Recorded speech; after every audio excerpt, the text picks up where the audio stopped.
Hello, MotoAmerica fans. Welcome to this latest edition of Off Track with Carruthers and Bice. I am Bice, and well, he's to my left in my screen, but who knows where he is when as you guys see him. But Paul Carruthers, our communications manager, is here. And this week we're speaking with Nolan Lamkin, who is our 2023 Superbike Cup champion and defending that crown this year. He races for Visit Indiana Tomwood Power Sports on a BMW S1000RR. Nolan, welcome. Hi, thanks for having me on. Yeah, Love being on. yeah, man, you had a good weekend last weekend, Nolan. I mean, you were, give us the rundown on it. I know at least in one race you were the number one Superbike Cup, if not in both of them. Yeah, so this weekend was quite nice. We were racing in the Superbike Cup. There's certain weekends where it's Stock 1000 and Superbike Cup. This weekend was just a Superbike Cup weekend, which was quite nice. And yeah, we finished up first place in the second race, and we were second place in the first race. There were some kind of different things that we've been working on with the bike, and the rain made it a little bit easier. So yeah, and we got some good stuff going for Barber, and overall was a fun weekend for sure. We ended up top 10, I think, in Superbike 2 in that second race, which is super cool. So Yeah. they always say that rain's a great equalizer. I always find that the good guys are good no matter what, especially the real top guys, as you know as well. But did it help you a little bit? Does it help you? Do you feel more competitive when it rains? For us, there was just a few things that we were working on at Atlanta, and it didn't play as big of a factor in the rain. So we know what we can do kind of going forward. And it's an issue that we've had last year at Coda and a little bit at New Jersey. So for us this past weekend, it was good because we were able to try a few different things and figure out what we need to do going forward. But yeah, I like riding in the rain. Like you said, I think all the fast guys are always fast in any conditions. And for me, being able to be in the rain, it also helps close that gap a little bit between super bikes as well, where my bike's not $130,000. A full super bike is. So they've got some different power and different things. And they're not maybe able to use it as much in the rain. So for us, it's more of an equalizer in that sense. And yeah, it's been pretty good. Do you aspire to actually move into a full super bike, or is it kind of out of the question financially, or however that works? I mean, I'd like to be able to race in Superbike. I think that would be cool. Talked to a few people this weekend, which is also cool with that. For me, been able to run my own team for the last few years and having the support of the state of Indiana with Visit Indiana is super cool. Tomwood Power Sports as well. For me, I see some different ways on things working. I'd love to be able to go um, and not have to do all of the management behind the scenes to run the team. So for me, running a team is one thing. To be able to go with someone else, I think would be cool. And racing in a Superbike for that would be cool. Nolan, so it's interesting about how you picked up this Visit Indiana. You actually had it last year, but now it's like a title, they're a title partner for you. And you're kind of our, well, I'm gonna say poster boy, but I don't mean to call you a boy because you're actually a full grown ass man. So, but you're our guy to learn to understand about not only acquiring sponsors but activating sponsors and keeping them. You do such a good job with that, and I mean down the road, and this is farther down the road, but I mean I can definitely see you involved in managing your own team or even doing something in with us with regard to sponsorship stuff. I know you work with our salespeople a little bit too, but what is that? What is it about you? I mean, I think it's probably the relationships. It's the person that you are that really helps you do such a good job with that. Would you say that's accurate? Yeah, I mean, I think everything's all about the relationships. And for me, I'm fortunate enough to be able to talk to different people and kind of get different information from different people, whether it's a friend of mine, Chuck, or a friend of mine, Alex, or all these different people.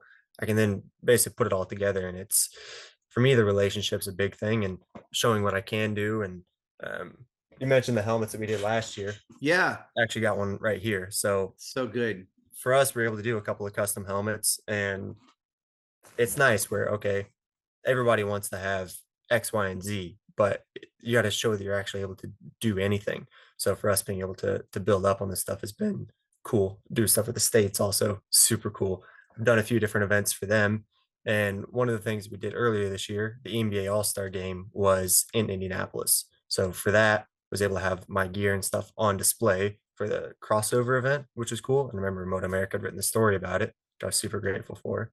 And being able to do those things, I think, are all really cool. And it's being able to do different things where in the racing paddock, you expect to see X, Y, and Z, but if you can do something else, um, if you're going there, you're expecting to see bikes. But if you see stuff outside of bikes, it kind of sparks your eye. It's something different and something cool that I'm able to keep working on, basically.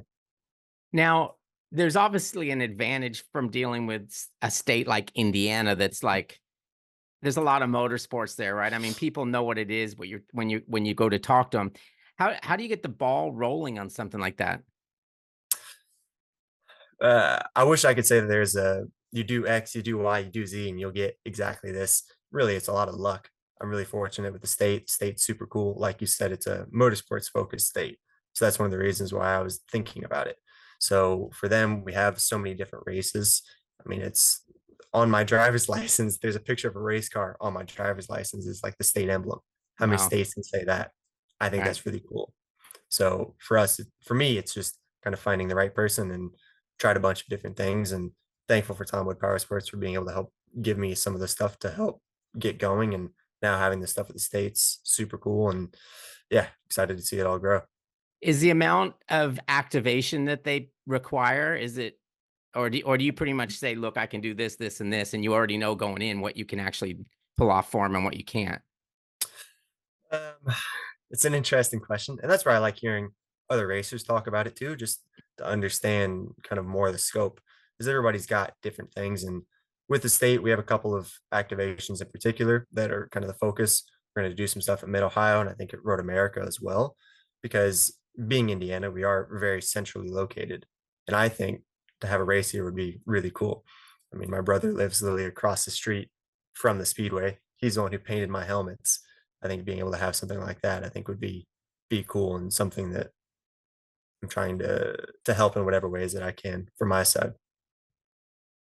You know, the times that we've gone to Indianapolis Motor Speedway, we've loved it. I mean, I wish we could do it more. You know, there are factors at play there that we don't really, it does, you know, it's sort of above, I guess, our pay grade a little bit. We don't really understand it, whether it's, I think it's that track a little bit. But I don't know. I mean, even with MotoGP, they haven't had it as much as we thought they might, but the road course is actually pretty cool. And to your point, I mean, having one in that location would be good. I'm actually pretty surprised, Nolan, that there aren't any other riders from the state of Indiana other than you. I mean, you represent the state for sure. I can't even remember when there has been a rider from Indiana besides you.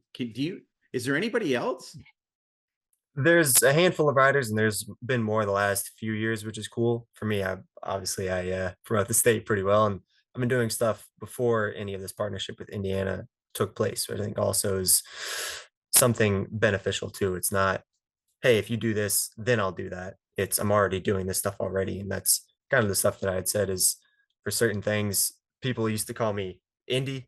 Now they're calling me Mr. Indiana, which I think is fun. Um, but there's a few racers. A friend of mine, Solly, Dominic Doyle, used to live here. I think he's now in New York City. But for me, I think the community aspect is huge, and I'll ride and invite a bunch of people and try and get people out, just because it's being able to build more people, and that helps the whole sport overall. And if I'm the one right now, cool. And if we can help get more out there, I think that's great too.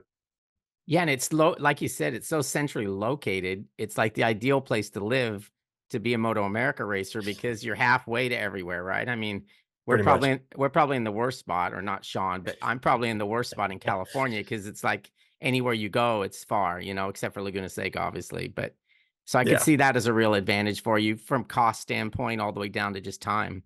Yeah, 100%. I mean, every racetrack's pretty much within like 8 to 10 hours. New Jersey's the furthest one, and it's 11. Brainerd's maybe 10, but it's like 8 hours to me at the end of the day is not really that big of a deal. To drive from California to get to a racetrack, like you said, you get to Laguna, but to get to Seattle, which is the other West Coast race, is Still a little bit of far. a hike. Yeah, so let's talk about your team. You have got the essentially same team that you had last year, and I think I've had for a little bit. So your crew chief is Dustin Metter, and his dad Donnie works with you guys too. So it really is a total family affair because your dad Bill works with you too. You've got a couple other people. Last weekend, I realized there's somebody that looks a little like your dad from the side, but isn't your dad. So I got to stop saying hi, Bill, to the guy that isn't really Bill Lampkin. But it's a cool setup because I mean, you guys did so well, and I know Dustin used to work with Westby Racing. Actually, raced that bike a little bit before they got Matthew Skoltz. And has raced in the past quite a bit with CMRA. So it's good that you have a crew chief who is a rider and is very seasoned. And Donnie's been around motorcycles his entire life too. So you got a pretty seasoned crew to work with there, and obviously that's a big part of your success, I'm sure. Yeah, the crew that I've got is great, and it's being able to have all of the right people kind of around it. As everybody knows, it's getting the right people in the right positions and being able to work with Dustin. We started last year, and his dad Donnie's been fantastic. Like you mentioned, Dustin had ridden for Westby. He's worked for Westby for years, and I remember him riding the Westby R1. I think it was when they were in Superbike, or it was Stock 1000, Super Stock 1000, Yes. at New Jersey in the rain. I think Mhm. 2016. And that stuff's cool just because if I'm describing something, he also kind of knows what I'm talking about. And that stuff's been cool and being able to help kind of grow the whole program. We're also working with Steve Weir with BMW, and he's helping from the electronics side. And in that race on Sunday, this last weekend, Road Atlanta, it was a wet kind of mixed conditions race. And working with Steve was great because we were able to have a pretty good map in the bike for those changing conditions, and that stuff's huge. For me, it's been kind of getting the right people together, and I'm super thankful for the group of guys that I've got right now. Like you said, my dad, me, my crew chief Dustin, and then his dad Donnie and Steve. Um, yeah, it's been cool, and I'm excited to see all the different growth. This last year, we dropped pretty much 2 seconds a lap in almost every track we went back to compared to the year before. This year, we Wow. went half a second faster at Road Atlanta, and we've got different things to be able to work on, which is super cool. Yeah, it's funny because you think about super bikes, with all the electronics that they have on them, and they have, the bigger forks, bigger triple clamps, the swing arm, all that kind of stuff. These bikes nowadays, these leader bikes, I mean, it's amazing and I'm not saying in completely stock form, but stock 1000 spec. It's incredible what the adjustability that you actually have electronically on them. Tell us about that, and how much more does the super bike actually add to it? Yeah, the electronics are cool. For me, it's nice just to have the stability, so to speak. And we know what's happening and what's not. I've had different things with different bikes in the past and had issues with the BMW. It's been great. Comparing a stock bike to a super bike, obviously there's a lot more that you can do on a super bike. There's certain things that um, when we're out on track, I'm like talking to Steve or I'm talking to Dustin. It's like, hey, I need this, and we just can't do it just because it's not Oh, within our electronics package. Where on a super bike, there's certain things where you can split up the track, like sectoring it, so you can have this map for this turn and this map for that turn, and it's different for the entire lap. For me, like at Laguna Seca last year, there was some stuff that I was needing in one section that if we put that in there, it would totally screw me out of this other section. So there's certain things kind of like that. One of the funny things from this past weekend in Atlanta is was out there with super bikes, and one of the guys that told me after the session is like, "Yeah, we need to make sure that Nolan remembers that he's not on a super bike. He can't do the same things that a super bike is necessarily doing. He can't brake at the same point. He can't carry that same lean angle because the brakes are totally different on a stock bike, stock 1000 bike versus a super bike. The chassis is a lot different. The electronics are different. But the overall base package is kind of the same, but there's a lot more that you can do on a super bike. how different is this? So this is another thing I don't get. Well, let me tell you what my understanding is. So a YZF-R1, as I understand it, and probably it's still the case, they have that YZF-R1M. So that's a pretty incredible street bike. It's got electronics in the forks and all kinds of things. But as I know it, they don't normally take that bike and turn it into a super bike because you're going to take most of that stuff off anyway. So right now, BMW has an S1000RR and an M1000RR, and the M1000RR seems to form the basis for the Superbike. How different is an S1000RR from an M1000RR that's a stock 1000 spec bike? In other words, would it make any difference if you had an M1000RR that isn't a super bike? So, like you said, yes, the Yamaha, there's the R1M and then there's the R1, just standard version. And nobody really races the R1M. And that's partially because some of the things that were done to the R1M doesn't really matter to go racing. Like you said, the electronic forks and things like that. To go racing, you pull that stuff out immediately and has no benefit. On the BMW, there's the BMW M1000 RR and the BMW S1000 RR. And you can race both of those bikes in stock trim or superbike trim. For me, I'm on a BMW S1000 RR. And there's a few different changes that are from the S to the M. For me, I've got the S, and so we're going to make the best of the package that we've got.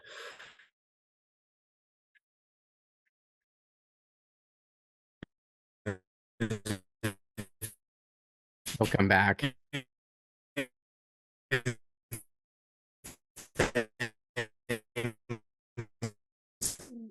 All right, Sean, let's talk about Road Atlanta till he comes back. Or am I the only one frozen?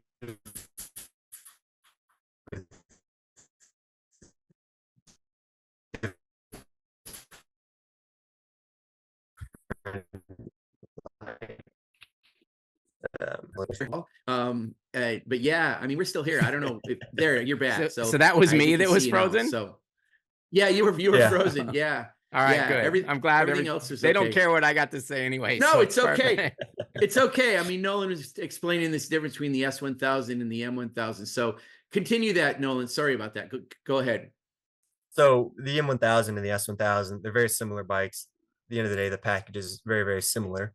There's a few kind of different tweaks here and there. The chassis is a little different. The engine's a little different compared between the two. But for me, the BMW S1000 worked well last year at some of the different tracks. I mean, we won the Superbike Cup Championship, which is cool. At New Jersey last year, I qualified like 0.2 of a second behind an M1000 full spec Superbike in the dry versus me being on my S, which is super cool. At Brainerd last year, we did really well. And there's kind of different advantages and disadvantages to everything. We've got the S. We're going to make the best of the S, and yeah, should be good. Good. Yeah, I mean, it's hard for this is really, I guess, I don't know, lay people, or civilians, whatever you want to call them, but sometimes it's pretty obvious. But the S and the M are kind of tough, and even the M1000 to the Superbike. I think from what I've seen of like probably Cameron Bobier's bike and JD Beach's bike, there's something going on with the frame on that. The frame's got a little bit more, I don't know whether it's stabilization or gusseting or bracing kind of around the spars underneath the fuel tank. Is that correct? Is yours not like that? Yeah, the super bikes are different than my bike, like with JD and I think Sean and I think JD. Sean, yes. Yeah, Sean Dylan Kelly. I think they all have kind of similar things. I was taking a peek at their bikes, and yeah, they've got a bit more gusseting and framing and different stuff. Yeah, that's also on a super bike, and I think if we were on an S in full super bike, I think we could do something similar, but I don't really know exactly.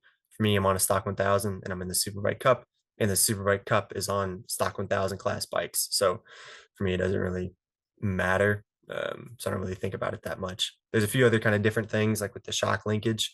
We're on the S1000, we've got 75 millimeters of rear shock stroke. On the M1000, you've got 50.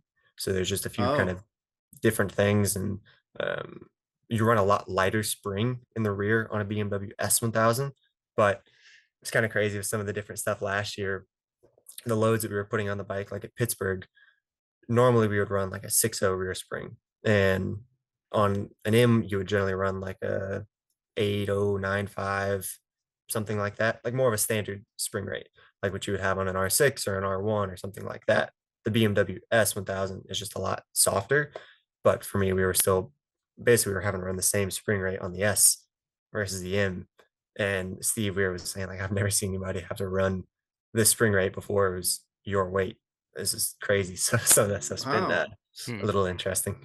So since the Superbike Cup is kind of a race, well, it's a race within a race.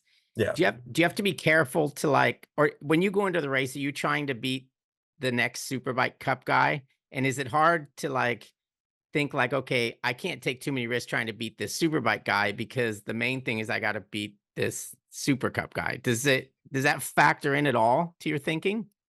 Um, it's an interesting question that you ask that. So, like at this last race weekend at Atlanta, we started 13th, and by the end of the first few laps, I think we were in first place. But for me, I'm wanting to do the best that I can. It doesn't really matter. I mean, if there's a guy in front and I can pass him, I want to go and pass that guy. And for me, being able to go and show what I'm capable of doing on a stock bike against super bikes is cool. So, uh, started in 13th. After a few laps, I think we were the end of the first lap, we were 11th, and then was catching a few people, and Bobby Fong was in front of me, and it's all right. Well, so I passed Bobby going up into turn two. I had tried it the lap before where we were going up, and basically I was trying to set myself up to the outside of turn two to get him on the flip back.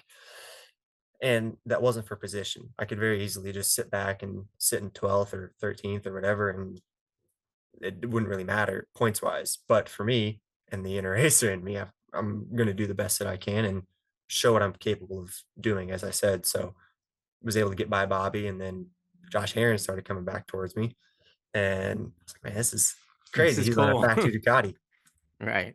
and again, it didn't really matter. But I got close to him on the braking zone. Posh had an issue, so he went down. But I was behind Josh and almost outbroke him into 10. Man, this is kind of crazy. And then got him on the some different stuff. And Loris Baz was kind of coming back too. And at a certain point, then I was in 8th place. There's a few laps to go. The track was drying. All right, I don't really want to do something crazy here. Like you said, we're first in the cup. We're doing well. We're top 10 in Superbike. Let's just kind of not play it safe, but Bring it maybe home. don't need to take all of the risks right now. Nolan, with your situation, so a lot of teams, certainly the factory teams, the decisions are up to the rider a lot of times, but not all the time. Strategy, things like that, sometimes can be the crew chief or the team owner. But you're the team owner. Your crew chief has to defer to you. So, do you make your own decisions when you're out there on the track in terms of that? And I assume you have a board that they put up for you, but you kind of decide what you want to do. Is that accurate? Um, it's an interesting question. Yeah, for me, running the team, it's got a few more hats to kind of juggle, but also for me, my crew chief, everybody else, we're kind of all on the same pathway. And if I've got a thought this way, okay, and if they've got a thought this way, it's okay. Why do you think that? And then we'll kind of come together in the middle.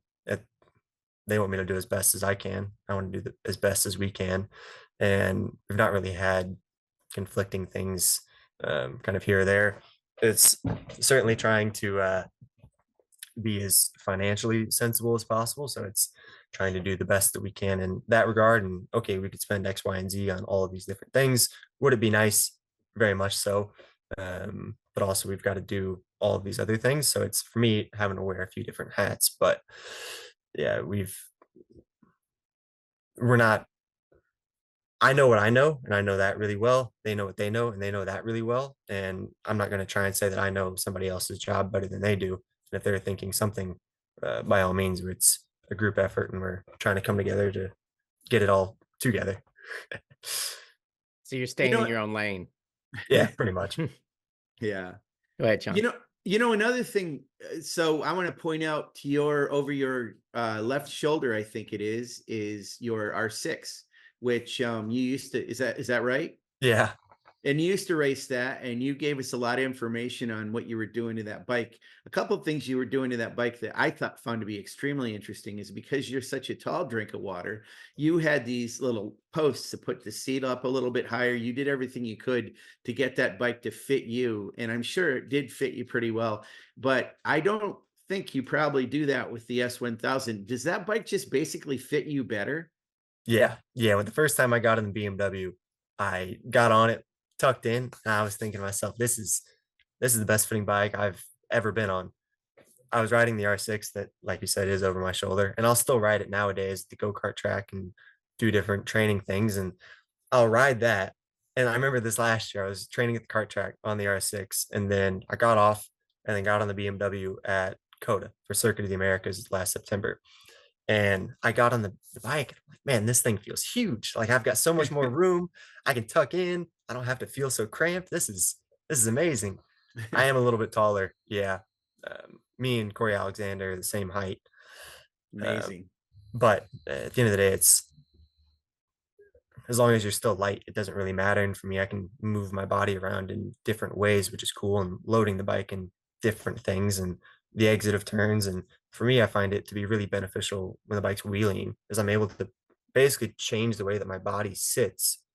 And like exiting the last turn at Road Atlanta, being able to get to the outside, for me, it helps feels like I can help keep the front wheel down a little easier. And if we're able to do that, then it's not having to cut as much throttle or use as much wheelie control or as much rear brake or things like that. And I find that to be really beneficial.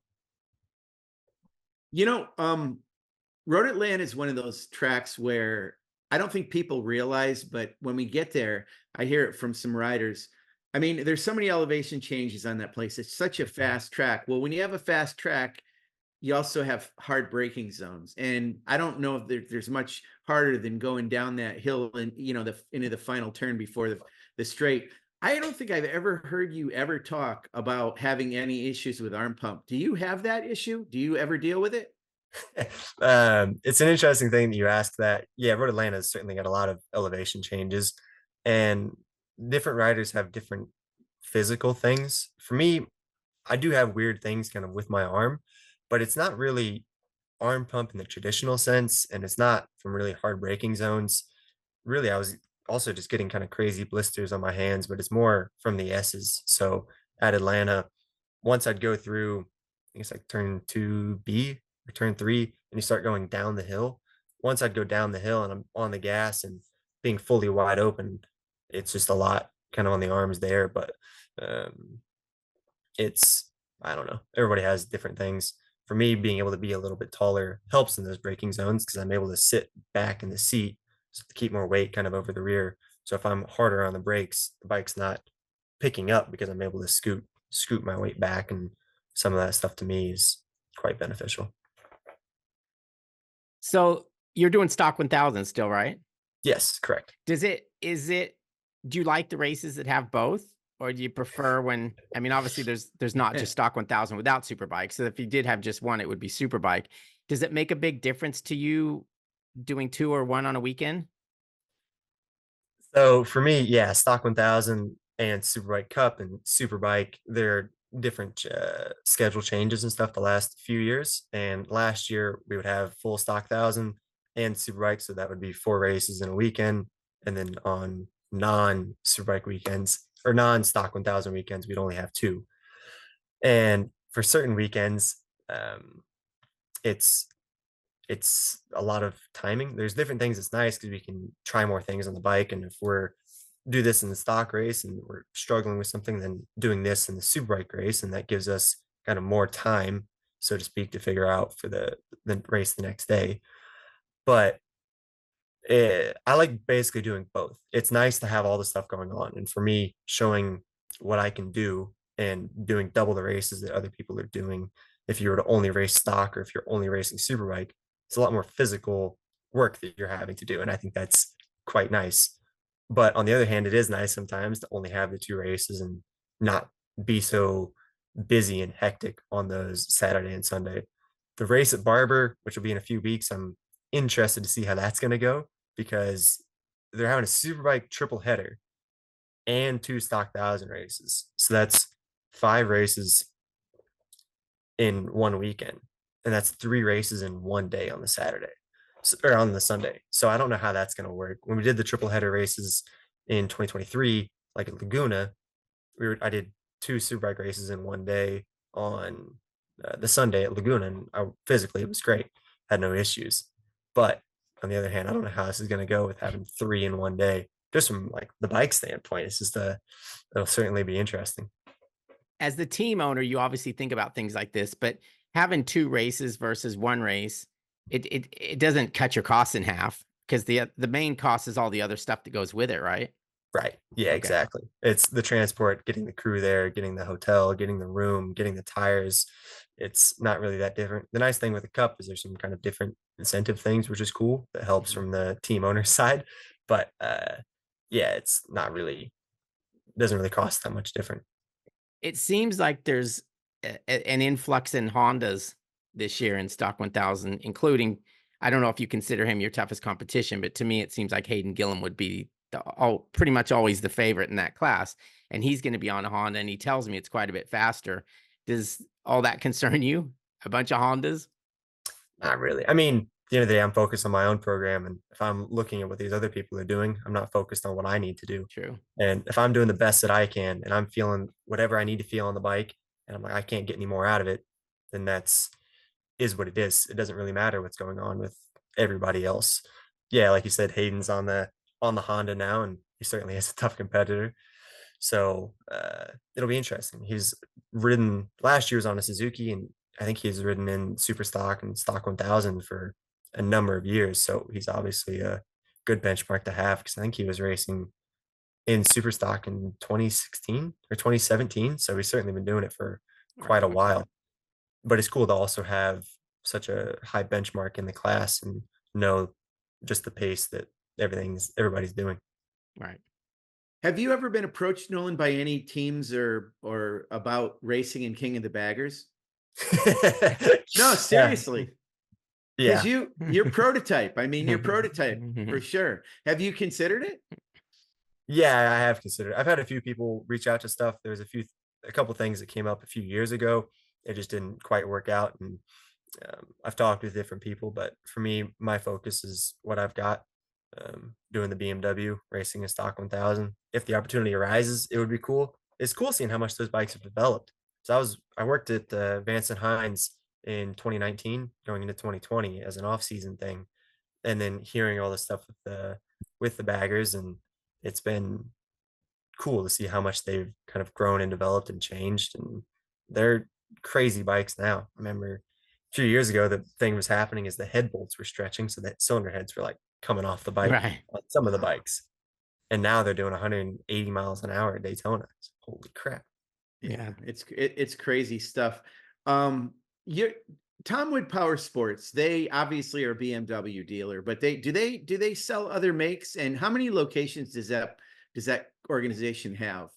Yeah, so Tomwood Power Sports, they do have quite a few different locations. They've got three in Indiana. The cool thing is also they've got one up in Minnesota. So for the race that we have in Brainerd, they're like an hour away, and it's cool whenever we race in Brainerd. All the different people that come out and are talking about BMW motorcycles of Richfield. They've got a Ducati dealership up there too, and being able to have that kind of homegrown stuff is super cool because Tom Wood carries pretty much every manufacturer from Yamaha to Ducati. It's cool with all the different things. And for me, it also gives us kind of a wider range of what we're able to do on the bike. With the Honda stuff, there was some different things, but for me, the BMWs worked well. Got a good program with BMW, and I'm super happy with that. And being able to have the support of Tom Wood's been cool. Yeah, and just back to visit Indiana for a minute. What do you have some plans this year for some anything you're going to do like activation at tracks or to push the state? Yeah, so we've got a few things, especially for the Midwest rounds. We're going to do stuff at Mid Ohio, and I believe Road America. Still working on some of the different details on all of those things, but I think we've got some T-shirts and different things to give away. Doing some stuff in our pits, which will be super cool. And yeah, I'm excited to get everything going and seeing how it all goes. I'm working on some other stuff, but it's kind of I'm not sure exactly how it's going to work out. Trying to do some stuff maybe in the summer break for the MotoAmerica races, but not really sure quite yet. Well, I think we're doing well. Paul, where are you at? Yeah, I Right. don't have a whole lot more. Anything I'm looking at all the stuff in the garage right isn't now. it isn't it cool? I mean, it's cool. It's like I love it. It reminds me of my garage. There's a lot in there, but it's all organized really well. Nolan, is there anything else you want to mention to any of the fans or something you want to say? Really, I just want to thank everybody who comes out to the races. It was super cool at Atlanta seeing all the different fans that are out there, especially on the Sunday. Yeah, it's cool to see the series growing and doing different things, and I'm super grateful to be a part of it. Win the Superbike Cup Championship last year, this year going again in the Superbike Cup and Stock 1000, and I'm super grateful for everything and super thankful to all of my partners and sponsors for the team. Visit Indiana, Tomwood Power Sports, RNG Crash Protection, Castrol USA. It's been cool, and I'm excited to see how it all goes. Yeah, I mean, Nolan, listen, you represent your sponsors really well, your family really well, but you also represent MotoAmerica really well for us too. I mean, it's terrific to have you. You give more than almost any rider I can think of in terms of, your time and your enthusiasm is great to see. So you're like I said, you're a great representative of our sport. It's really great to have you on. Thank you, Sean. Thank you guys for having Okay. me back. Paul, Sean, it's huge. I love doing these different things and sharing some of the other stuff that happens during the weekends. All right, Sounds good. perfect. We'll see you in, I guess, 3.5 weeks or something, 3 weeks. Yeah, All sounds right. great. All right. You guys take All care. right. Thank you. See ya. See you guys.